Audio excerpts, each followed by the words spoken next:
Hey book girlies, I'm Sara. Hey gamer guys, it's Ian. And you're listening to a pod of sass and sarcasm.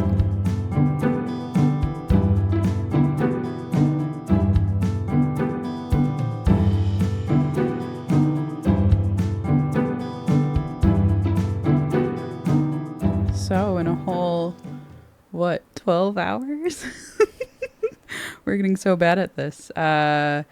What games have you played? I actually played I was going to say a new game, but it's not new to me. It's just I played it again for the first time in a while. The game is called Dave the Diver. I feel like this is vaguely familiar because that is such a bizarre name. Dave the Diver just sounds like my kind of game. Let's be real. Like, it sounds really funny. Yeah.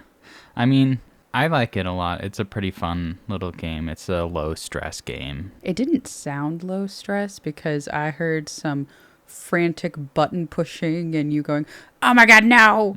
So I don't think it's that low stress. I really don't appreciate you lying to our listeners. I'm not lying. Compared to the other games I play, this is way low stress.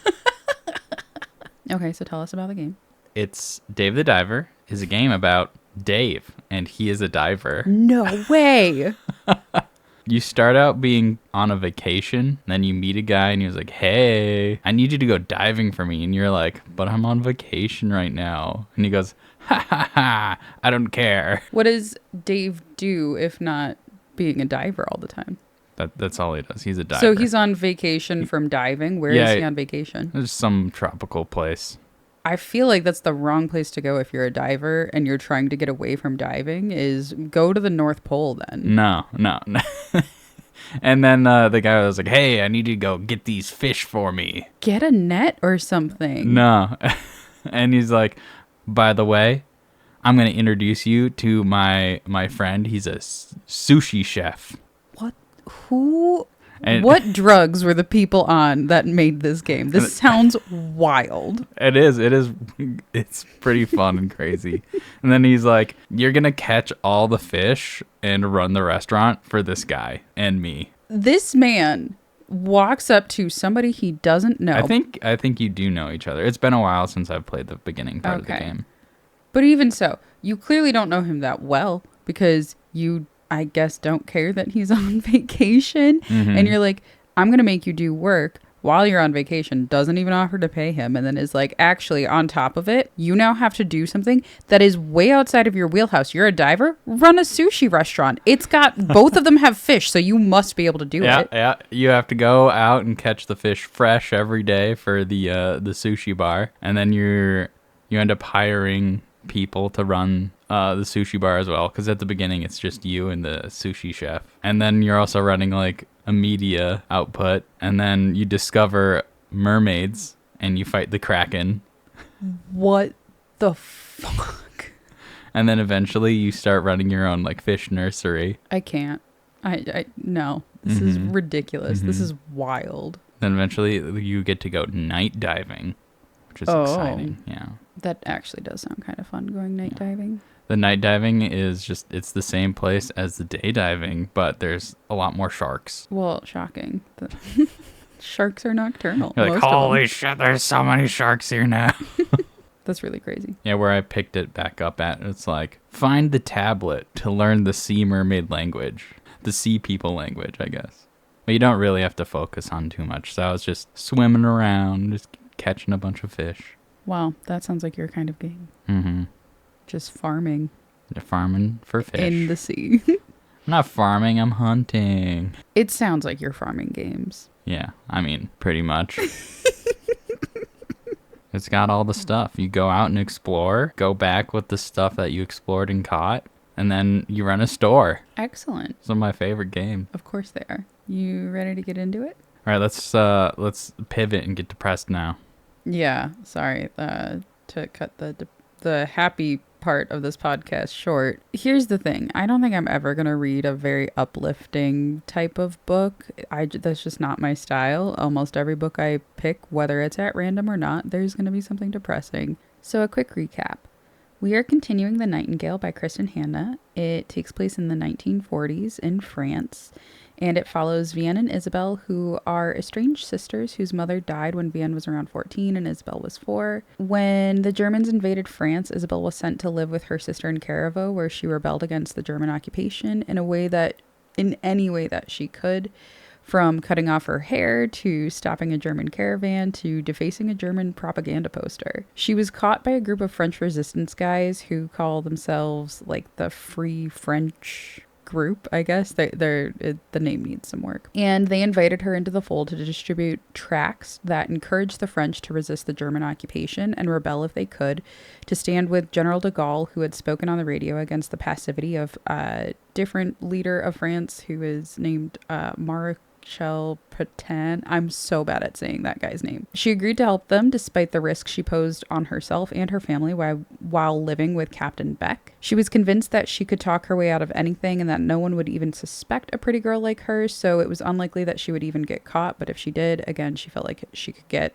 herself out of it. Vienne, on the other hand, experienced decision paralysis, unsure of what to do, how to resist, if she even should resist. So she tried to ignore the changes to Caravo, wanting to maintain her comfort and ignorant bliss in some ways. At the very least until Antoine came home, because she had always deferred to him to make decisions. But when she found out that he wasn't coming home, she almost broke. In her vulnerable state, Captain Beck asked her to write down a list of names of the teachers at the school that she worked at who fell into the quote-unquote other category, as determined by the Nazis, of course. And this list included her best friend Rachel, and after giving him the list, those teachers were dismissed from the school, and Vienne had to come to terms with her guilt as she realized that she had helped the Nazis. The story enters the winter of 1940, so we're actually almost at the end of 1940 and getting into 1941, so we do jump through time quite a bit. And this particular winter, it's colder than any winter anyone could remember, and of course there's very little firewood,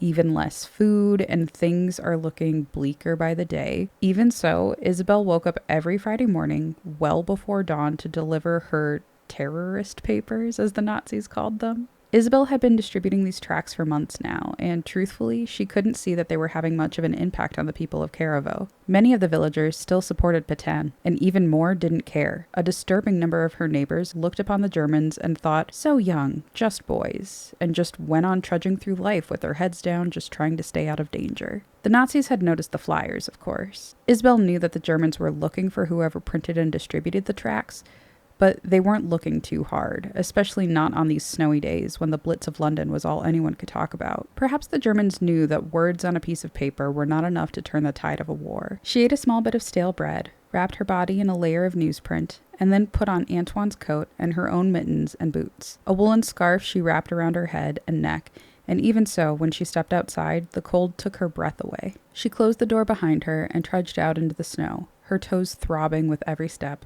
her fingers going instantly cold. It was eerily quiet out here. She hiked through the knee-deep snow and opened the broken gate and stepped out into the white packed road. Because of the cold and snow, it took her 3 hours to deliver her papers. Dawn, when it came, was as weak as a meatless broth. She was the first in line at the butcher's shop, but others soon followed.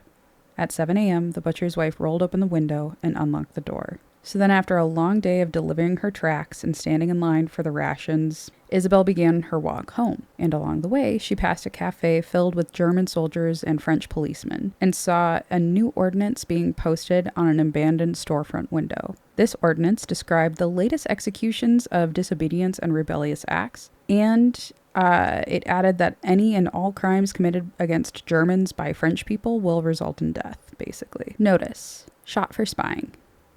The Jew Jacob Mansard, the communist Victor Yablonsky, and the Jew Louis Devry. Henceforth, all French people arrested for any crime or infraction will be considered hostages. When a hostile act against Germany occurs in France, hostages will be shot. They're shooting ordinary French people for nothing, she said. Don't look so pale, mademoiselle. These warnings are not for beautiful women such as yourself. Isabel glared at the man. He was worse than the Germans, a Frenchman doing this to his own people. This is why she hated the Vichy government. What good was self-rule for half of France if it turned them into Nazi puppets? Isabel turned away in disgust. That was when she saw it, a bright silver bicycle leaning against the side wall of the cafe. At the sight of it, she thought of how much it could change her life. ease her pain to ride to town and back each day.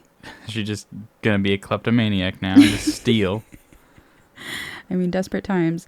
So she realizes that this bicycle was likely a German's, or at least a German soldier who had confiscated it or looted it or had found it abandoned and decided it was his, whatever. So she realizes it's probably a German soldier's bicycle, claiming it as his own. And so it was dangerous in general to steal it, because you shouldn't steal. But then knowing on top of it, it was probably a German's, even more so. But there was literally nobody around. She assumed that the German rider was inside the cafe and all of the windows were fogged up because it's winter and it's warm in there, cold outside.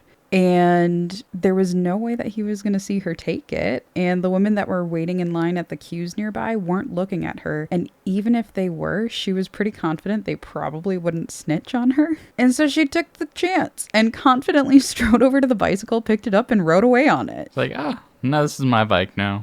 Pretty much. She knew there was only one way to do this. Fast. Without a glance sideways or a pause in her step. Somewhere a dog barked. A door banged shut. Isabel kept walking. 5 steps separated her from the bicycle. 4, 3, 2. She stepped onto the sidewalk and took hold of the bicycle and jumped onto it. She rode down the cobblestone street, the chassis clanging at bumps in the road. She skidded around the corner, almost fell, and righted herself, pedaling hard toward the Rue Le Grand. She turned into the alley and jumped off the bicycle to knock on the door. 4 hard knocks. The door opened slowly. Henri saw her and frowned. So she went straight to her secret society secret of people. Society, stole it, goes straight there. Wow. Oh my goodness. Not her smartest move, I'm going to say. All right, we'll see what happens now. The door opened slowly. Henri saw her and frowned. She pushed her way inside. The small meeting room was barely lit. A single oil lamp sat on a scarred wooden table. Henri was the only one here. She yanked the bicycle in with her and slammed the door shut. Well, hello, Henri said, wiping his hands on a towel. Have we called a meeting I don't know about? No, he glanced at her side. That's not your bicycle. It is now. I stole it, she said, from right under their noses. It is, or was, Alain Duchamp's bicycle. He left everything and fled to Lyon with his family when the occupation began. Henri moved toward her. Lately, I've been seeing an SS soldier riding it around town. Oh no. That's really bad. SS? Isabel's elation faded. There were ugly rumors swirling about the SS and their cruelty. Perhaps she should have thought this through. No duh. No shit, Sherlock. Henri moved closer. So close she could feel the warmth of his body. She had never been alone with him before, nor so near him. She saw, for the first time, that his eyes were neither brown nor green, but rather a hazel gray that made her think of a fog in a deep forest. She saw a small scar at his brow that had either been a terrible gash at one time or poorly stitched, and it made her wonder all at once what kind of life he'd led that had brought him here, and to communism. He was older than she by at least a decade, although, to be honest, he seemed even older sometimes, as if perhaps he'd suffered a great loss. You'll need to paint it, he said. I don't have any paint. I do. Would you? A kiss, he said. Oh. Just a 39-year-old propositioning. Oh, I know, 29-year-old propositioning a 19-year-old. A kiss? She repeated it to stall for time.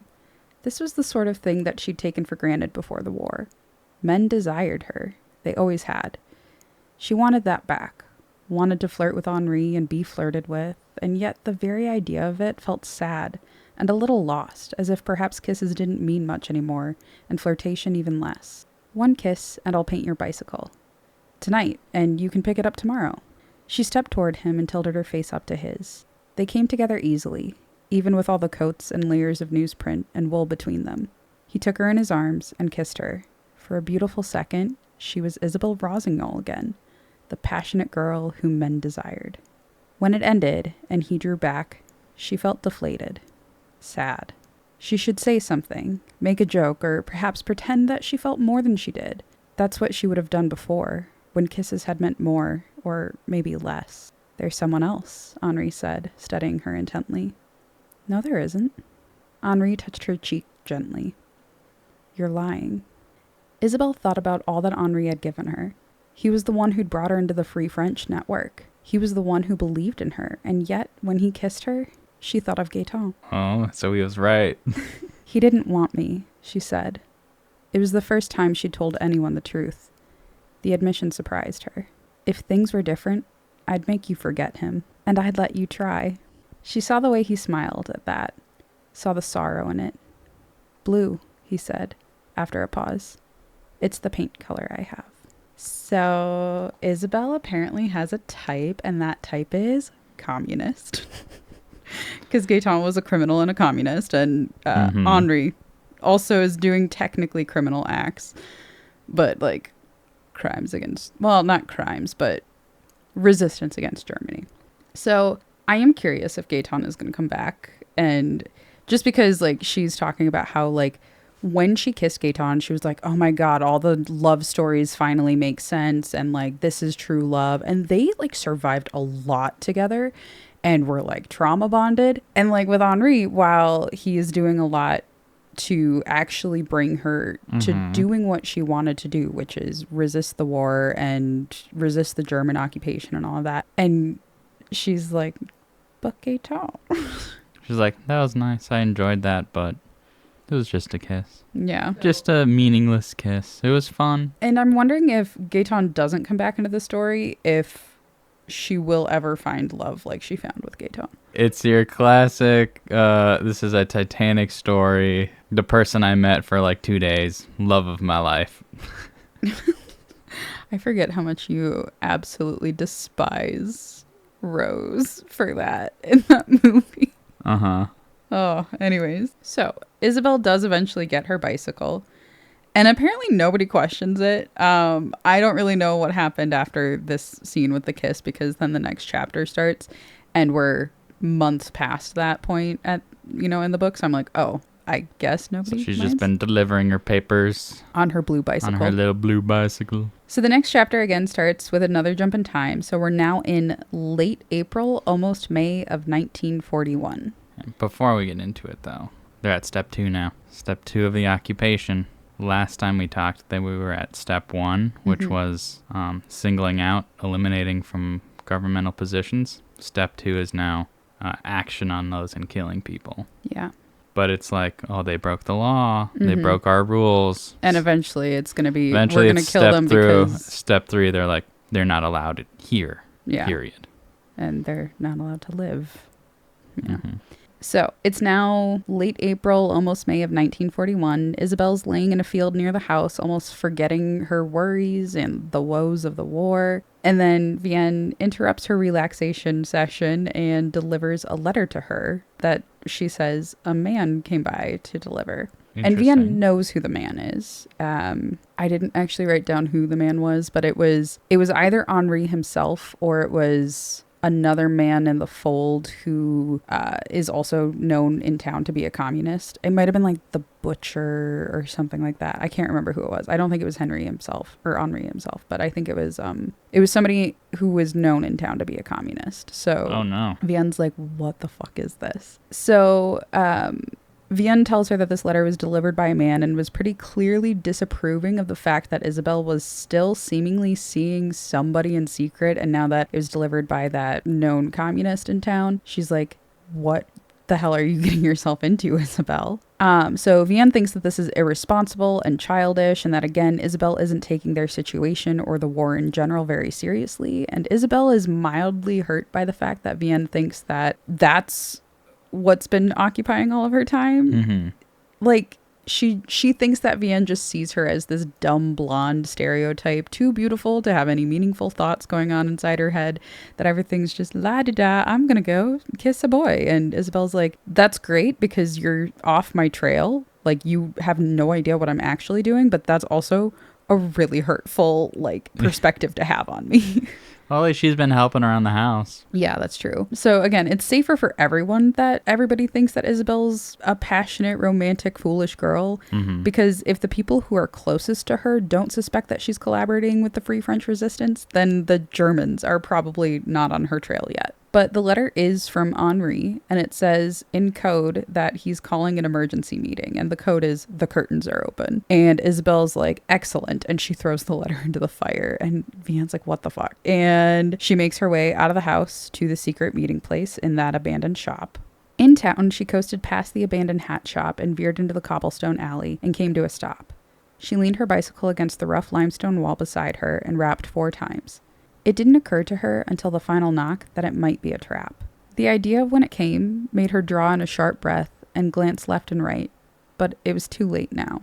Henri opened the door. Isabel ducked inside. The room was hazy with cigarette smoke and reeked of burned chicory coffee. Didier was seated in an old hickory-backed chair, leaning so far back that the 2 front chair legs were off the floor and his back grazed the wall behind him. You shouldn't have brought a notice to my house, Henri. My sister is asking questions. It was important that we talk to you immediately. Isabel felt a little bump of excitement.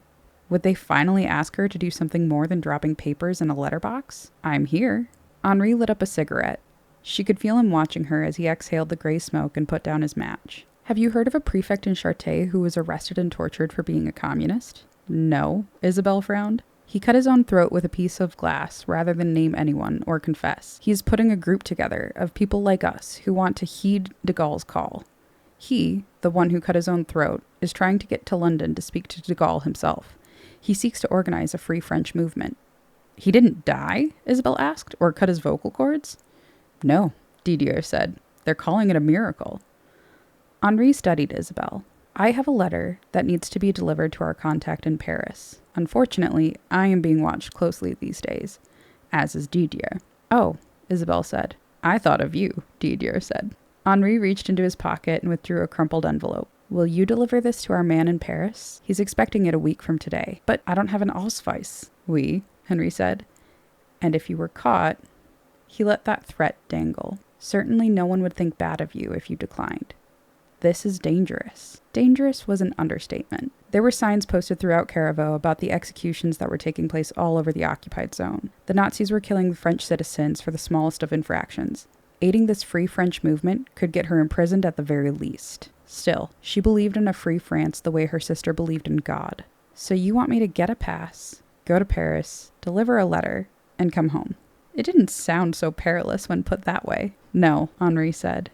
We need you to stay in Paris and be our letterbox, as it were. In the coming months, there will be many such deliveries. Your father has an apartment there, oui? My father will not offer me a place to stay. Convince him otherwise, Didier said, watching her, judging her. He is a man who's not so easily convinced, Isabel said. Henri approached her. She saw the reluctance in his eyes and knew that he wanted her to turn down this assignment. No doubt he was worried about her. She lifted her chin and looked him in the eyes. I will do this. You will have to lie to everyone you love and always be afraid. Can you live that way? You will not feel safe anywhere. Isabel laughed grimly. It was not so different from the life she'd lived since she was a little girl. Will you watch over my sister? She asked Henri. Make sure she's safe. There is a price we pay for all our work, Henri said. He gave her a sad look. In it was the truth that they had all learned. There was no safety. When do I leave? Isabel said. So, you have something to say? Nah, I'm like, this is really exciting. Movement. Progression. So, Isabel comes home that day, trying to figure out how she's going to get an Ausweis to leave the city and go to Paris. And when she gets there, there are German soldiers breaking down the wall of the orchard that blocked the view of the house from the street. She wasn't there when the whole debacle started, but Vienne was. Captain Beck, of course, is supervising this whole situation and saying that he was just following orders, that the Sturmbannführer wants to be able to see all of the houses from the road. They are also fulfilling our requisition order to confiscate some of the valuables from the home, like paintings, chairs, rugs, all that kind of stuff, which... Rugs. All right. Well, they're probably just shipping it all back to Germany. Yeah. And again, Isabel at least had the foresight to be like, I'm hiding the valuables. So what's left in the house isn't necessarily the most exciting things, but at the same time, like there's like chairs that was Vienne and Isabel's like great grandmothers and other stuff like that that get taken out of the house. And Vienne is very upset about it because all Isabel did was put stuff in a trunk. So anything that didn't fit in the trunk didn't get saved, basically. Mm-hmm. And I just say that because I cut out a lot of the little pieces in here. Yeah, the little arguments and the, no, fuck you. No, I say that because in this scene that I'm about to read, I mention that 2 soldiers go into the house, but I never say that they come back out because they go in and out several times and they're like carrying stuff. So I just wanted to make it clear that I'm like, they didn't just go in there to wait. Like it sounds kind of weird, but anyways. What in heaven's name is that girl thinking? Vianne unwrapped the stringy piece of mutton that had been this week's ration and set it on the kitchen counter. Really? Isabel had always been impetuous, a force of nature really, a girl who liked to break rules. Countless nuns and teachers had learned that she could neither be controlled nor contained, but this? This was not just kissing a boy on the dance floor or running away to see the circus or refusing to wear a girdle and stockings. This was wartime in an occupied country. How could Isabel still believe that her choices had no consequences? Vianne began finely chopping the mutton. She had added a precious egg to the mix and stale bread, then seasoned it with salt and pepper. She was forming the mixture into patties when she heard a motorcycle puttering toward the house. She went to the front door and opened it just enough to peer outside. Captain Beck's head and shoulders could be seen above the stone wall as he dismounted his motorcycle. Moments later, a green military lorry pulled up behind him and parked. 3 other German soldiers appeared in her yard. The men talked amongst themselves and then gathered at the rose-covered stone wall her great-great-grandfather had built. One of the soldiers lifted a sledgehammer and brought it down hard on the wall, which shattered. Stones broke into pieces, a skein of roses fell, their pink petals scattering across the grass. Vianne rushed out into her yard. "Herr Captain! Madam," Beck said, looking unhappy. It bothered Vianne that she knew him well enough to notice his state of mind. "We have orders to tear down all walls along this road." As one soldier demolished the wall, 2 others came toward the front door, laughing at some joke between them. Without asking permission, they walked past her and went into her house. "My condolences," Beck said, stepping over the rubble on his way to her. "I know you love the roses." What in the world? Vianne didn't know whether to be relieved or concerned when Isabel yanked her bike over the pile of stone and leaned it against the tree. Already, there was no barrier between her property and the road anymore.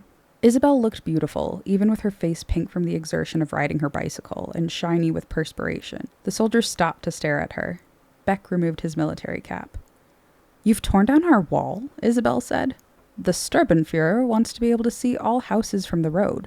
Somebody is distributing anti-German propaganda, and we will find and arrest him." "You think harmless pieces of paper are worth all of this?" Isabel asked. "They are far from harmless, mademoiselle. They are encouraging terrorism, and terrorism must be avoided," Isabel said, crossing her arms. Vianne couldn't look away from Isabel. There was something going on. Her sister seemed to be drawing her emotions back, going still like a cat preparing to pounce. "Herr Captain," Isabel said after a while. "Oui, mademoiselle.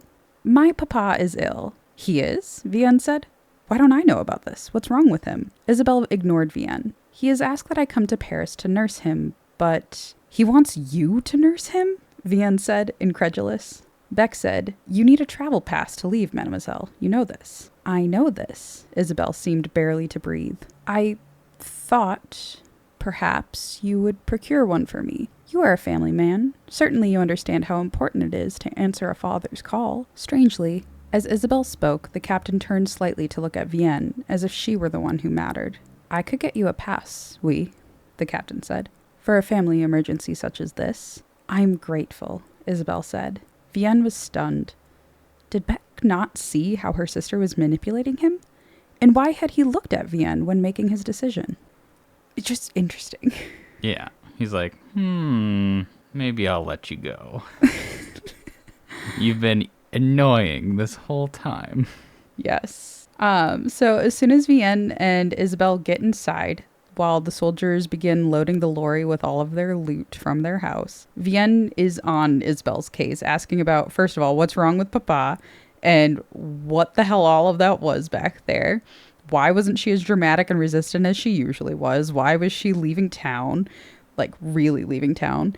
And Isabel says that Papa was fine, that she had just said that to get the Ausweis, and that she was going to Paris to be with the man that she'd been seeing, who was apparently also moving to Paris. And Vianne was enraged and called Isabel stupid for this. And Isabel did play it up a little bit. She's like, "I think I'm in love with him, maybe a little. I don't know."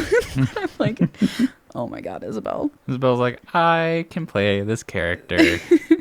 So yeah, so she's like, I think I'm in love with this man. A little bit. I'm not sure though. And all of this is totally worth it to go see this guy in Paris. Which of course sends Vienne into the stratosphere with her anger. She is so upset. But then Isabel, again, is a little bit pained by this argument because she asks Vienne if she really believes what she's telling her. She's like, Vienne, do you really believe I'm going to Paris to see a man? And Vienne's like, yes, I do. I think it's stupid. I think like, I don't believe that this is something that anybody would do, but if anybody's going to do it, obviously you would. And yeah, so she's like, of course I believe this. This is classic Isabel behavior, and it's infuriating. So Vienne tells Isabel to go to Paris if that's what she wants to do. Fine, leave, whatever, bitch. Mm-hmm.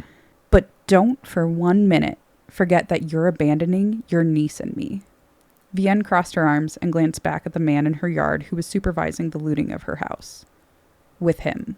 Meaning, you're abandoning me to be alone with Captain Beck. With that guy. You bitch. So at the next chapter, we're finally brought back to the old woman who opened up the book. You weren't here for this, so you don't know what I'm talking about. No, you told me about it when... Yeah, I've told you about episode 2 recap. I know, but you weren't there. You don't know. So in 1995, this old woman is being moved into an assisted living facility because her son is worried about her diagnosis. Apparently, she's dying of, I want to say it's cancer. I don't actually know, but she's dying. In the beginning of the book, she was in her attic trying to grab an old steamer trunk filled with artifacts from her old life. Her son asked her why not just grab what she wanted out of it, and she said, nope, I'm taking the whole thing with me. Don't fight me on this. So throughout the book, I've been trying to figure out who the old lady is. My best guess is Isabel, mostly because of her feistiness, her sass, and her humor. What's the daughter's name again? Sophie. It could be Sophie. It could be, but here's the thing. Well, I brought that up, so give me a second. So my best guess is Isabel, mostly because of her feistiness, her sass, and her humor. We also saw Isabel hiding the trunk of all of their valuables in the cellar of the barn. It's hidden underneath a car, but again, that could be an attempt to throw us off the scent. Maybe it's somebody else. If it's not Isabel, then I think that maybe it's Rachel, or a character that we haven't met yet. Rachel also mentioned wanting to hide her valuables after Isabel had done it. So she also has a lot of sassiness and like a good sense of humor, and it's very similar to Isabel's in a way. So I wouldn't be terribly surprised if it was Rachel, but this next chapter leads me to believe that my original guess of Isabel is maybe right. Just because she talks about some of the horrible things that she had to do, including killing a man. And out of everyone we've met so far in the book, I think Isabel is probably the most capable woman of killing a man. I think. I don't know. This woman also has an adult son in his 30s or 40s, I want to say. So doing the math, if Isabel is 18, 19 in 1940, she'd be about 73 in 1995, which is when this old lady is doing stuff in her attic. And if she had her son by the time she was maybe 30, then he would be 40s, 50s kind of at this point. So it kind of adds up. And even if she waited till she was a little bit older, he would be like an adult, which he is. Vienne, if it is Vienne, I don't really think it is, but it could be. If it is Vienne, she would be about 83 at this point because she's about 10 years older than Isabel. And so that's becoming a little bit far-fetched because not a lot of people live to be 83. I mean, some do. Well, if they're depicting someone as really old, then yeah, makes sense. Here's the thing. She doesn't seem terribly old. I mean, like, her son was concerned that she went up into the attic and was moving a heavy trunk by herself. But, like, she's going into assisted living because of her diagnosis. Not because she's, like, necessarily old. Like, it's not, like, hospice. It's not end-of-life care. It's just, you need help kind of thing. And her son actually wants her to live with him, but she's like, no, I'm not doing that. Sassy, like I said. So it could be Vienne, I suppose. It's not impossible. It's just getting a little bit far-fetched. However, that we also know that Vienne has Sophie in 1940, and At this point, Vienne in 1940 is about 30, or yeah, pretty close to 30 years old, and Sophie is 8. And she has no other children at that point in 1940. And we were also told that Vienne had experienced a series of miscarriages. And so I would be very surprised if she has any other children after this, because she even tried to have children after Sophie and then couldn't.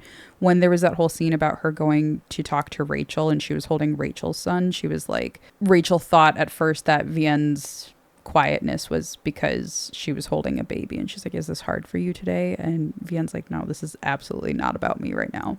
I mean, it is, but whatever. So Vienne isn't totally out of the running, but she would have to undergo some serious character development to be the old lady. And she also doesn't have a son, so I don't think it could be Vienne. I guess we can't discount Sophie, who would be about 63 in 1995, but she's 8 during the rest of the story, and she's treated like a side character, so it's kind of hard to tell.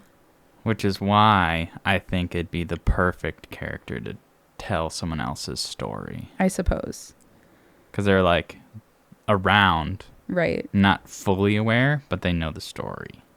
And this is true for all of them, but it's really weird to me because these chapters about the old lady are written in first person, and then the rest of the story is written in third person.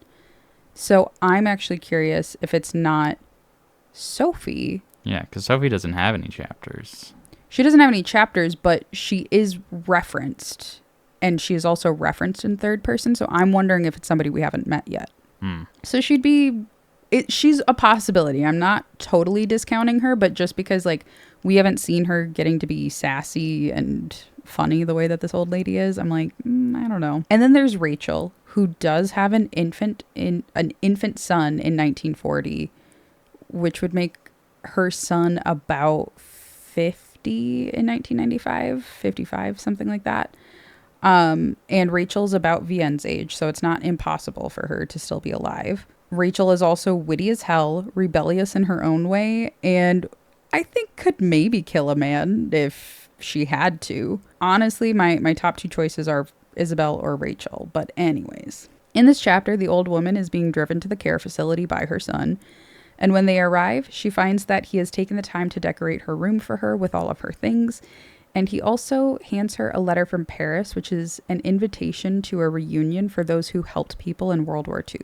I am trussed up like a chicken for roasting. I know these modern seatbelts are a good thing, but they make me feel claustrophobic. I belong to a generation that didn't expect to be protected from every danger. I remember what it used to be like, back in the days when one was required to make smart choices. We knew the risks, and we took them anyway. I remember driving too fast in my old Chevrolet, my foot pressed hard on the gas, smoking a cigarette, and listening to Prince sing Lottie Miss Claudie through small black speakers while children rolled around the back seat like bowling pins. My son is afraid that I will make a break for it, I suppose, and it is a reasonable fear. He turns into the parking lot, and I fumble with my seatbelt as we park. The door opens. He takes me by the hand and helps me out of the car. In the short distance between the parking lot and the entrance, I have to stop twice to catch my breath.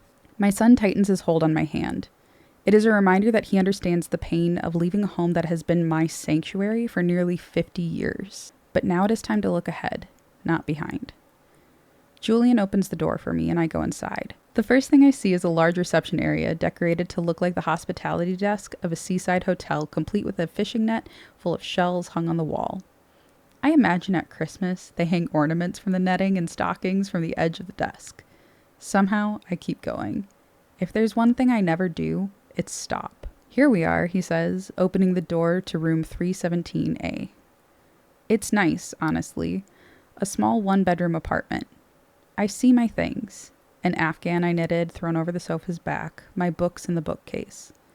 In the bedroom, the nightstand on my side of the bed is lined with prescription pill containers, a little jungle of plastic orange cylinders. My side of the bed. It's funny, but some things don't change after the death of a spouse, and that's one of them. The left side of the bed is mine, even though I am alone in it. At the foot of the bed is my trunk, just as I have requested.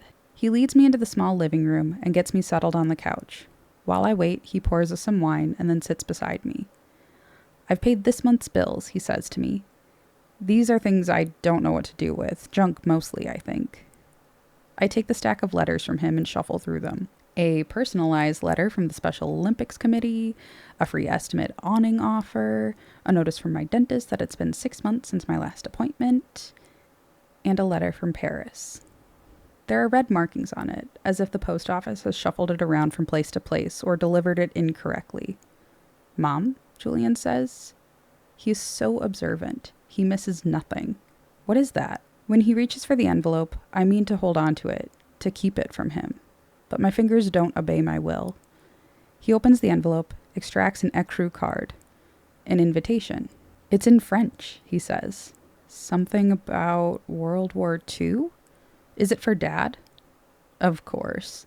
Men always think war is about them. Against my will, I take up the invitation. It is a passeur reunion in Paris. They want me to attend. How can I possibly go without remembering all of it? The terrible things I have done, the secret I kept, the man I killed, and the one I should have. Mom, what's a passeur? I can hardly find enough voice to say, it's someone who helped people in the war. So whoever this old woman is, she has a husband who was involved with the war in some capacity. So it could be, again, Vienne or Rachel, because they both had husbands off on the front lines. It could be Isabel, who maybe met her husband during the war. So I don't think it's Sophie, unless Sophie is marrying somebody who's like a decade older than her. That is possible. Yeah, not new information. Don't think it's Sophie. So who knows? I want to see if we actually know Rachel's baby's name, because if her baby boy's name is Julian, then mystery solved. We figured it out. But I don't think it's going to be that easy. And another thought I just had is, what if it's Beck's wife?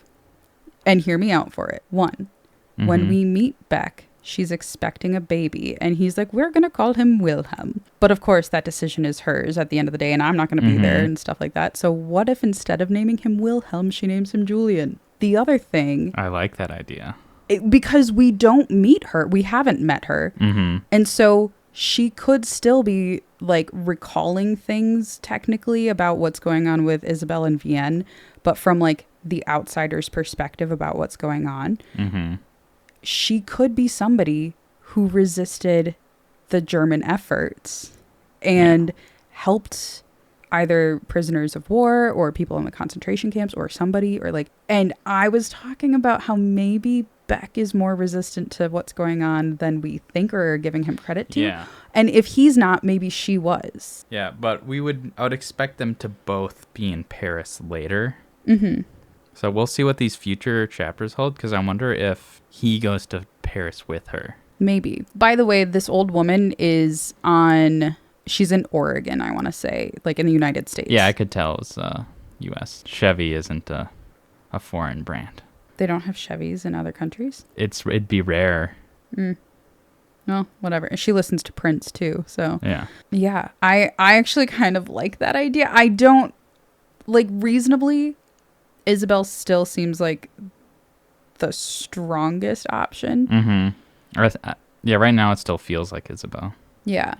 But if it's not Isabel or Rachel... Yeah, then we don't really know. And I would... If it isn't Beck's wife, I would love somebody to make a story that is like that, where it was Beck's wife, or the character like Beck's wife. So I think it would be an interesting story, but that's 1,000% speculation. I did write that down because I had to remember. I had to like write. Like, what if it was Beck's wife? Do you have any guesses or speculations? No, I guess we've already talked about it. Yeah, my speculation was the daughter, and then you were like, my husband was not involved in the war somehow, but I'm like, oh, what?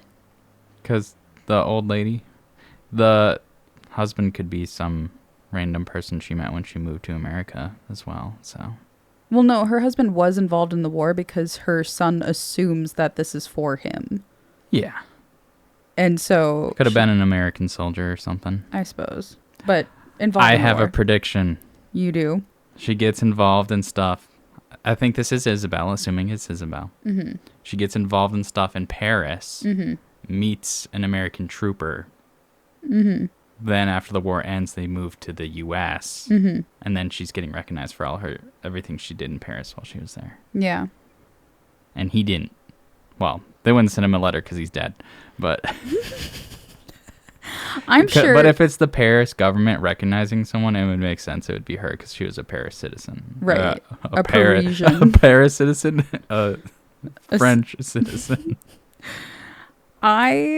Yes, I agree with all of that. It is also possible that her husband is French as well, or was French. But there's a difference between somebody who's getting honored for fighting in the war and somebody who's getting honored for helping people in the war, especially knowing what we know about World War II and how there were people who hid Jews and Polish people and communists and everybody else. Like they hid people from the Nazis and basically had like the Underground Railroad type of thing of getting them out of wherever they needed to.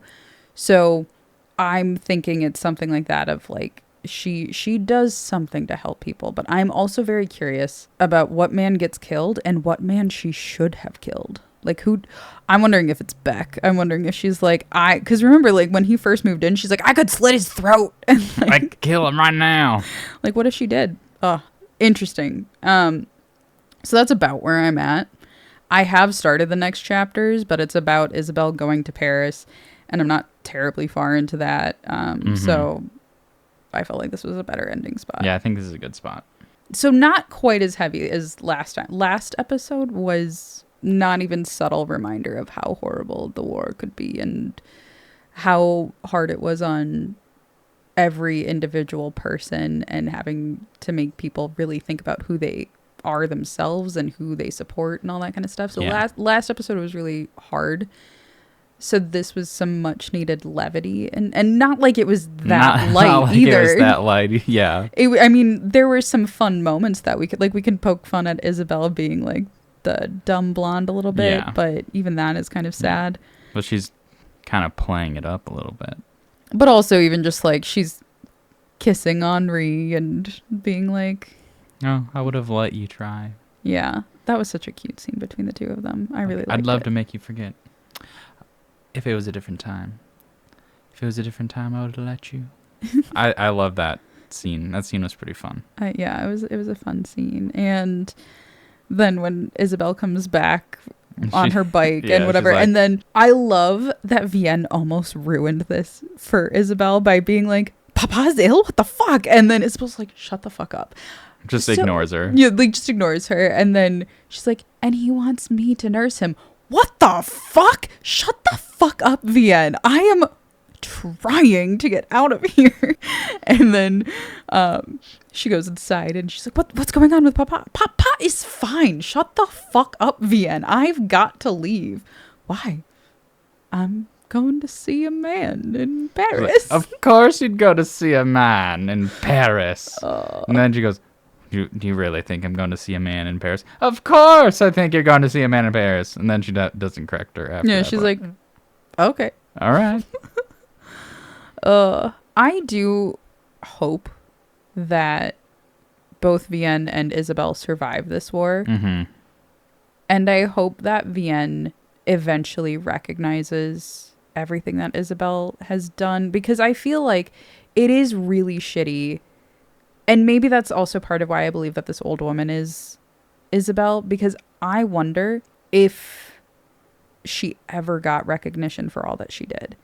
Like, I wonder if Vienne always thought of her as being like the stupid little girl, very foolish and whatever, very passionate and, you know. Because right now she has no idea that the reason the walls of her house are being torn down is because of Isabel. Yeah. But even so, when Beck was saying this is why we're doing it, he said, we will find and arrest him. Like, they are not barking up the right tree. They are so far off the mark. They are assuming it's a man delivering stuff. And Isabel's like, thank you so much. You know? But And like she's risking everything. And the fact that she never breaks. She never tells Vienne, because Vienne is not to be trusted with information. Yeah, obviously. She never tells Vienne though. Like, cause like I think about like, would it be safer to keep that as Absolutely. a secret? And yes, it would be. But at the same time, the person that I am, I don't know if I could. I would probably tell my sister, and then my sister would rat me out, and then we would all die. Like, if my sister was Vienne, I mean. Yeah. Or they'd question and be like, did you know? And they'd be like, yeah, I knew, and then executed. But by not knowing, then she's safe. She's safer by not knowing. And Isabel knows that. And that's she's really brave. I know she's very stupid and impulsive at times, but she is so brave, very brave, and is smarter than I think anybody gives her credit for. Of course, even you though, because you called her you called her foolish at least earlier. She makes foolish decisions. Yeah, doesn't mean she's just because you make foolish choices doesn't mean you're not smart. I know PhD people who have PhDs and they're dumb as fuck. That's a different thing though. That's a school smart versus street smart kind of shit. No common sense, but the thing is, Isabel does have common sense. She's also book smart, and she's also street smart, but she is very good at playing. It's so funny because she got expelled from so many finishing schools. You know, being like... Yeah, she's just an obstinate master manipulator. She's very good at it. That was... She's an obstinate master manipulator. Good job. I got the words out. But like, I just think it's funny because she couldn't put on a face or pretend to be what the finishing schools wanted her to be. And then now she has like these skills of like acting and whatever, of being like, oh no, I'm this perfectly innocent person. Captain Beck, please, I need to go see my father. It's very important. Certainly you understand this. And here's the thing. I think Beck could see through that.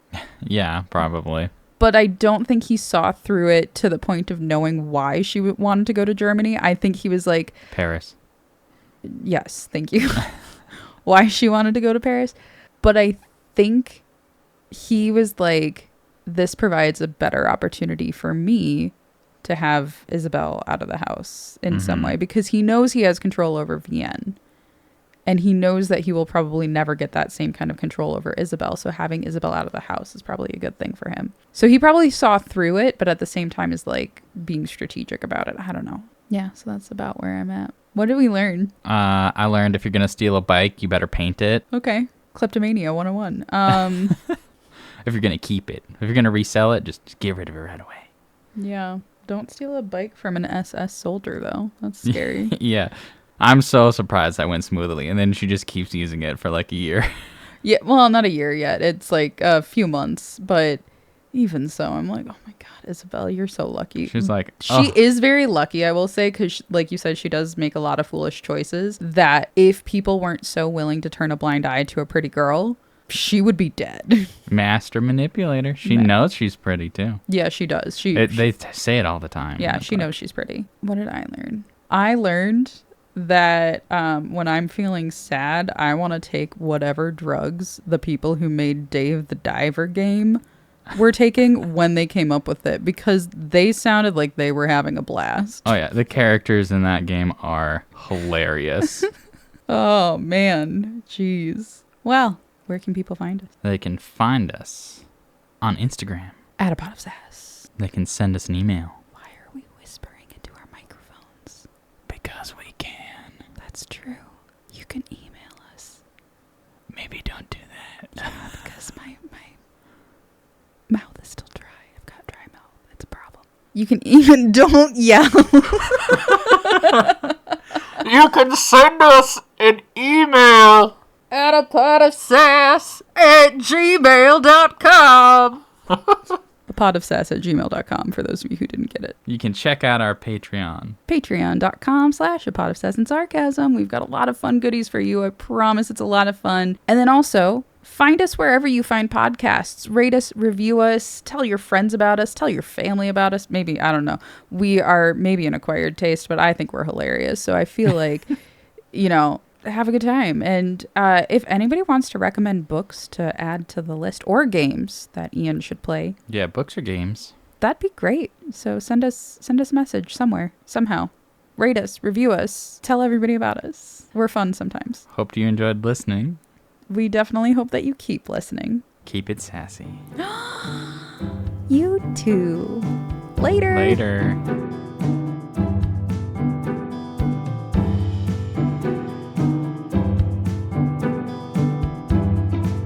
This is a classic.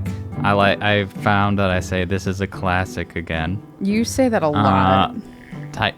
So sorry. My throat just decided to put its 2 cents in. I have to burp. So Don't make that noise after you. I'm sorry. Ugh. There's a nice buildup and it felt good. Fuck you. I didn't like that one.